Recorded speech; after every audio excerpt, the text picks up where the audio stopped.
सादर नमस्कार, सादर जय जिनेंद्र। क्षमा ब्रेकिंग जैन न्यूज प्रतिदिन प्रातः, दोपहर एवं रात्रि में देश भर से संपूर्ण जैन समाज से संबंधित सही और सकारात्मक समाचारों के लिए देखना और सुनना न भूलें। साथ में आपसे विनम्र निवेदन है कि यदि आपने इस चैनल को सब्सक्राइब नहीं किया है तो कृपया अवश्य कीजिए और शेयर और लाइक करके धर्म प्रभावना में सहयोगी एवं सहभागी बनिए। नमस्ते गुरुवर, नमस्ते नमस्ते नमस्ते। ये प्रश्न दीपाली भाभी पुणे से है।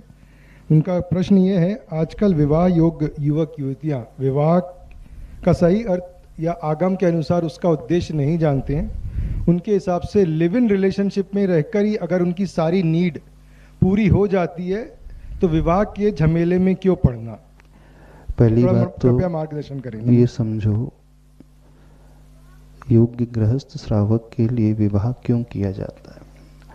प्राय जो धारणा, गलत धारणा सबने बना करके रखी है कि विवाह करने का, मैरिज करने का उद्देश्य मात्र फिजिकल नीड्स को फुलफिल करना है, शारीरिक जरूरत को पूर्ण करना है, अथवा काम वासना की पूर्ति के लिए हम विवाह कर रहे हैं। तो जिनकी धारणा काम वासना की पूर्ति के लिए विवाह की होती है, वे ही लोग लिव इन रिलेशनशिप जैसे कंसेप्ट को अपनाने के लिए आगे बढ़ रहे हैं। पर जैन धर्म के अनुसार विवाह का उद्देश्य अपनी शारीरिक इच्छाओं की पूर्ति का है ही नहीं। विवाह का उद्देश्य उस पितृ ऋण को चुकाने का है, गुरु ऋण को चुकाने का है, धर्म ऋण को चुकाने का है। और इस उद्देश्य को लेकर के करना कि आप जब विवाह बंधन में बंधो तो ऐसे संतान की उत्पत्ति हो जो धर्म के प्रवाह को बहुत अच्छे से आगे बढ़ा सके।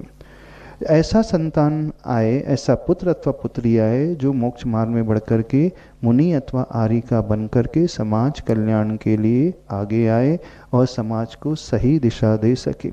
ऐसा पुत्र अथवा पुत्री आए जो राष्ट्र की सुरक्षा के लिए कुछ कार्य कर सके, जो सबके लिए कुछ अच्छे सा कार्य कर सके। ये उद्देश्य है।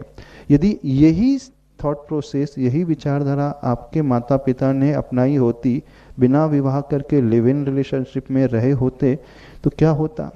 लिव इन रिलेशनशिप का अर्थ है कि जब तक मन मिल रहा है एक दूसरे के साथ बच्चे बच्चियां रहती हैं, जब मन नहीं मिला तो एक दूसरे को छोड़ दिए।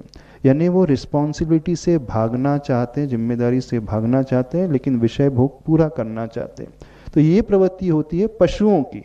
पशु जो होते हैं जंगल में रहते हैं, जब इच्छा हुई उसके साथ भोग लिया, फिर उसे छोड़ दिया।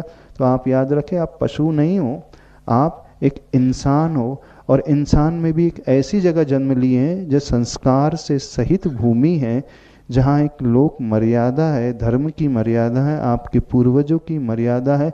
उन्होंने आपको कितना दिया है और बदले में आप उनके लिए, राष्ट्र के लिए, धर्म के लिए क्या लौटा रहे हो, इस विचार को बहुत अच्छे से समझे।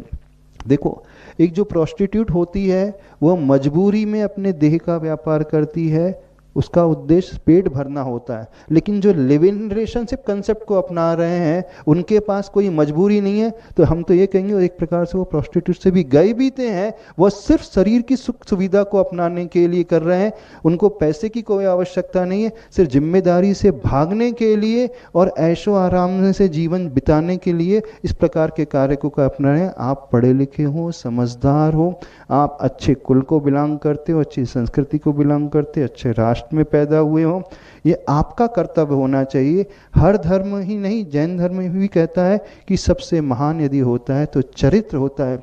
आप कोई भी धर्म को मानने वाले हो तो वहाँ नारियों को देवी के रूप में पूजा है। सीता जैसी शीलवती नारी हुई, अपने शील की रक्षा के लिए उसने कोई समझौता नहीं किया। अग्नि परीक्षा भी दी तो वो सीता जैसी नारी रही है, रुक्मणी जैसी, द्रौपदी जैसी नारी रही है। तो कहाँ तो आप रामायण महाभारत की बात करते हो, कहाँ आप देवी की पूजा करते हो, कहाँ आप माँ की पूजा करते हो, और कहाँ आप आज विचारधारा ये बना करके रखे हैं। तो आप माँ भी नहीं बनना चाहते, आदर्श नारी भी नहीं बनना चाहते हो, और वेश्या तो फिर भी बहुत अच्छी, लाख गुना अच्छी है। तो आप देखो आपकी विचारधारा क्या है। आप तो पशु से भी गए भी तो हो गए। पशु को कोई शिक्षा देने वाला नहीं होता, कोई स्कूल कॉलेज नहीं होती, कोई गुरु उन्हें नहीं मिलता, कोई बुक्स शास्त्र वो नहीं पढ़ते, इसलिए वो जहाँ पैदा हुए होते वैसे ही जीवन बिता देते हो। लेकिन आपको सारी अनुकूलताएं मिली हैं, आप क्या कर रहे हो, विचार करो। इससे भविष्य कैसा खतरनाक हो जाएगा, कोई संस्कृति नहीं बचेगी। आज नहीं, आप 40 साल बाद, 45 साल बाद जब मिड लाइफ आएगी उस समय रियलाइज करोगे, जब तक शरीर साथ था, भोग भोगने में आनंद आ रहा था, अब हम क्या करें। तो ऐसे ही लोग फिर डिप्रेशन की ओर चले जाते हैं, सुसाइड की ओर कदम बढ़ा लेते हैं, फिर उनकी लाइफ में कुछ नहीं बचता है।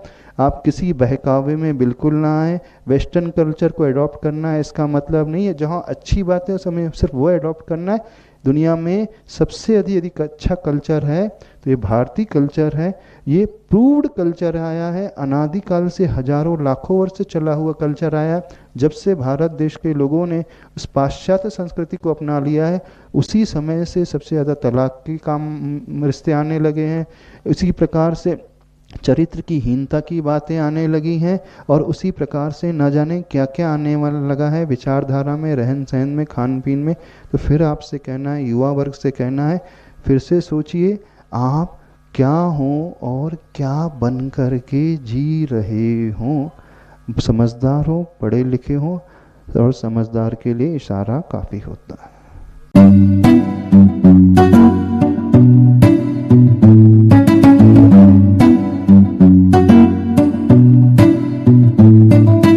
गुरुवर, 26 जनवरी गणतंत्र दिवस हमें संविधान, अधिकार और कर्तव्यों की स्मृति कराता है। गुरुवर कृपया बताइए कि एक जैन नागरिक के रूप में हमारे राष्ट्रीय कर्तव्य क्या होने चाहिए। अहिंसा, सत्य और संयम जैसे जैन मूल्य राष्ट्र के नैतिक उत्थान में किस प्रकार सहायक हो सकते हैं। नमोस्तु गुरुवर। बहुत बड़ा मिथ है, प्राय दुनिया में ये फैला है कि जैनी लोग जो हैं अहिंसा के नाम पर बहुत बड़े कायर हो गए हैं। कुछ लोग ये भी कहते हैं भगवान महावीर की अहिंसा ने जैनियों को कायर बना दिया, अहिंसा के नाम पर वो कुछ नहीं करते इसलिए सबसे ज़्यादा डरपोक हो गए हैं। तो उन सबसे हम कहना चाहते हैं, जैनों के 24 के 24 तीर्थंकर क्षत्रिय रहे हैं, और क्षत्रिय वो होता है जो पहले तलवार उठाता है, शस्त्र उठाता है, देश की रक्षा का संकल्प लेता है, समाज की रक्षा का, धर्म की रक्षा का, देवगुरु शास्त्र की रक्षा का संकल्प लेता है, फिर वो अपने धर्म का अनुपालन करता है। तो जैनों की अहिंसा कायरों की अहिंसा नहीं है। जैनों की अहिंसा इस प्रकार की है कि वो निष्प्रयोजन किसी भी जीव को मारेगा नहीं, लेकिन जब देश पर आपत्ति आए अथवा समाज पर अथवा देवगुरु शास्त्र पर, परिवार पर आपत्ति आए, तो वह उनकी सुरक्षा के लिए और न्याय का आलम्बन लेने के लिए सबसे पहले शस्त्र उठा करके आगे खड़ा रहेगा। तो यही उसकी सही अहिंसा। यदि वो शस्त्र नहीं उठा रहा है तो वो एक प्रकार से कायर हो जाएगा। तो जैनों की अहिंसा साधुओं के लिए अलग है और श्रावक के लिए अलग है। साधु जो है अपने लिए मन से, वचन से, काया से अपने पर होने वाले अत्याचार को समता से सहन करेंगे, लेकिन श्रावक जो है देश के लिए, वहाँ पर उसके लिए जैन शास्त्र स्वयं छूट देते हैं कि इस समय हाथ पर हाथ रख करके नहीं बैठना है, बल्कि शस्त्र पकड़ के, एक हाथ में शस्त्र और एक हाथ में शास्त्र पकड़ करके वह आगे आए, और यही इसका सच्चा धर्म माना जाता है।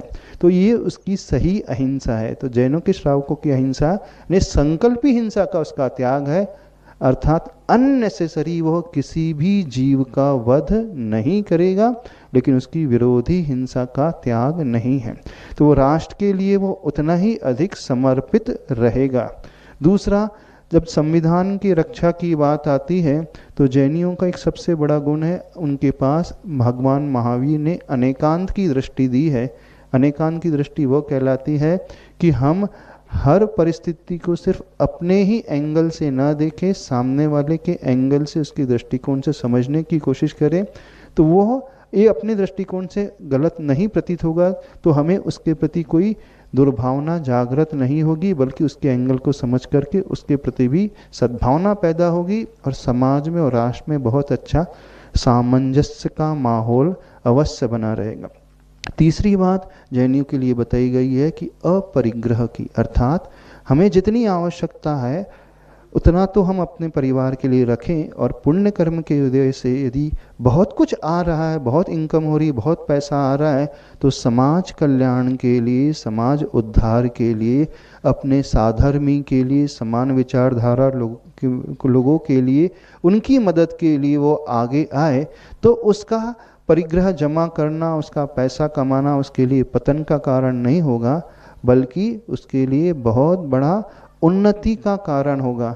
तो मूल रूप से अहिंसा, अनेकांत और अपरिग्रह जो भगवान महावीर के सिद्धांत बताए हैं, तो इन सिद्धांतों का उपयोग हम यदि अच्छे से अपने जीवन में करने लगे, समाज में करने लगे, राष्ट्र में करने लगे, तो स्वतः ही राष्ट्र में एक बहुत अच्छा वातावरण, एक सद्भावना, एक सहृदयता का वातावरण, एक सूत्र में बंध करके रहने का वातावरण, एक दूसरे के लिए जीने का, मरने का वातावरण, एक दूसरे को साथ लेकर के चलने का वातावरण बना रहेगा। तो ये सच्चा धर्म कहलाएगा और सच्ची राष्ट्रीयता कहलाएगी। Kshama breaking Jain news YouTube channel पर विज्ञापन देकर धर्म प्रभावना में बने सहभागी। विज्ञापन देने हेतु संपर्क कीजिए मोबाइल नंबर 9026900740 एवं समाचार एवं वीडियो भेजने हेतु WhatsApp number 9335236222। Kshama breaking Jain news YouTube channel देखने के लिए आपको बहुत बहुत धन्यवाद। सादर प्रणाम, सादर जय जिनेंद्र।